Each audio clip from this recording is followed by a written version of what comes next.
लहानपणी हातावर मेहंदी काढायला दीदीने शिकवलं. एका कोपऱ्यात ठिपका काढून फुलांची मेहंदी काढायची ती. आज त्याच हातांवर लग्नाची मेहंदी सजली.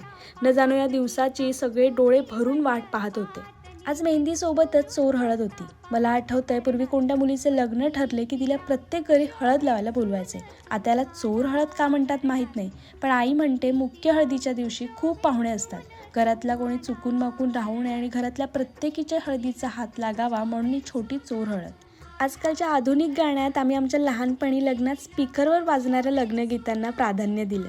या लग्नगीतांनी घर दुमदुमलं. मग सुरू झाला आमचा संगीतचा कार्यक्रम. माझ्या सगळ्याच बहिणी डान्सर, कोणत्याही प्रॅक्टिसशिवाय इतक्या सुंदर नाचल्या सगळ्या. सगळ्यात महत्त्वाचं म्हणजे दीदी नाचली, ते पण एकदम भावविश्वात हरपून. तिच्यासोबतचा प्रत्येक क्षण आम्हाला पूर्णतः जगायचा होता.